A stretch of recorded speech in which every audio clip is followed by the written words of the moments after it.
under the OST, and soon we'll be having one council wherein the development of agriculture and fisheries will be merged.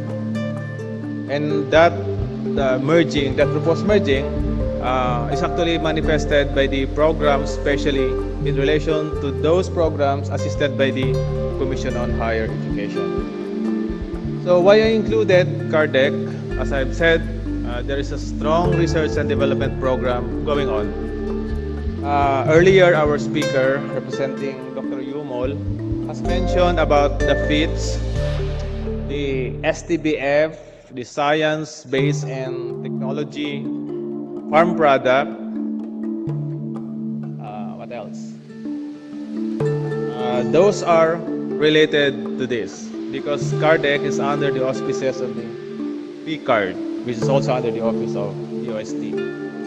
So what is it all about? This consortium envisioned to be an innovative and effective catalyst in the development of strategic and globally competitive agriculture and natural resources-based products that will contribute to improve quality of life of the tribe people in Region 12 and Autonomous Region 4 Muslim Mindanao. Likewise, it provides and implements dynamic mechanisms that will harmonize research and development initiatives of member agencies and partner institutions towards local, regional, and national development. Specifically, it strives to play an active role in food production and security. Among its activities are researches and development initiatives on halal production of goat and lamb and organically produced farm products. It has thus far developed and produced 4 farm products: lamb, muscovado, bongolan banana chips, and rice. And to plug in, one of our products is located in that corner, that is the muscovado, bearing the seal and logo of the CARDEC. That is a product of science and technology-based product under our Magsasaka Scientista. It does not end there because that technology developed will be adopted by 30 farmers, and these 30 farmers will be distributing that knowledge to the other farmers, and there will be a mushroom effect. So, meaning the activity under this CARDEC is actually felt on the ground.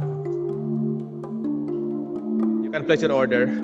That is organically produced, and at the same time, it is a halal compliant. You can ask our Magsasaka Scientista who is present this afternoon. What I mean here, the technology has already been ripe, meaning the technology applied in these products already ripe. We are also producing more products which are science and technology based. So let me proceed by presenting to you we call them PMAs, partner member agencies, members of the consortium, and presently conducting activities on halal. Earlier I said that surprisingly they are not all Muslims. Many of them are Christians, but they always see to it that in any group of proponents or research proponents, one of them at least is a Muslim. So again, let me start from MSU General Santos. We have an existing program through the colleges of Fisheries and Agriculture. We have also among the members the USM and the SKPSC. We have also the Cotabato City State Polytechnic College. Specifically, MSU General Santos. Let's go to MSU General Santos. And welcome to General Santos, the tuna capital of this country, and of course, the hometown of the best pound for pound boxer. What do we find in the tuna industry in General Santos? We have the aquaculture, that is fish culture in controlled condition, and mariculture. Fish culture in marine environments like fish cage culture of bangus are considered major economic activities in the sub-Saharan area. Earlier, it was mentioned by Dr. Lim that the biggest bulk of the share of fish supply comes from General Santos City. Fishing and allied industries provide major contribution to the economy of the city and of course in the whole country. So per LGU report, in the latest state of the city address, about 60% of the city economy is driven by the fishing industry.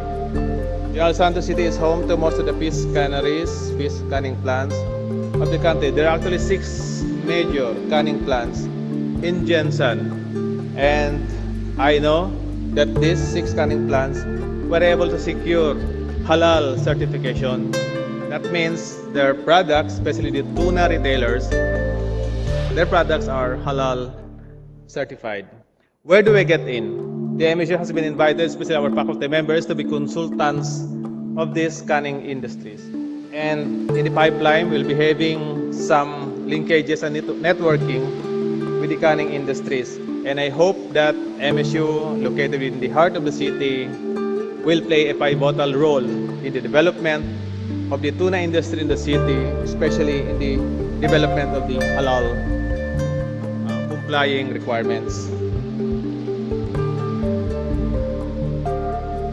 What are the areas of concern specialization of our campus? Through the College of Fisheries, we have aquaculture. Galing sa fish pan yan, aquaculture. Pag na-harvest mo na, tawag yan post-harvest or fish processing. So, aquaculture, this is a fish production or culture under controlled condition.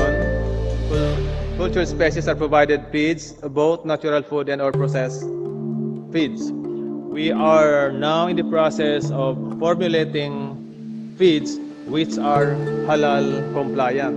Not only because we want to address the needs of the Muslims or we want to target the growing Middle Eastern market, but also it's part of the main thrust of the university, which is production. Those of you who are involved in the SUCs, that is what we call the normative funding, that every year our operational expenses are being reduced. The counterpart of these SUCs, we have to generate our income. This is part of the production. If production is intensive and for commercial purpose, fees are dependent on processed or formulated feeds. What are these? Processed formulated feeds utilize raw materials as feed ingredients which are halal compliant or in conformity with halal requirement. What are the ingredients we intend to use in formulating these feeds? We have fish meal, that is mostly from marine source, soya meal, corn, rice bran, copra meal, leaf meals, papaya, cassava, ipilipil, fish oil, vegetable oil, banana meal, and vitamin which is mineral mix. Again, I would like to emphasize here that the deans of these colleges have already committed that MSU Jensen will support the growing halal industry.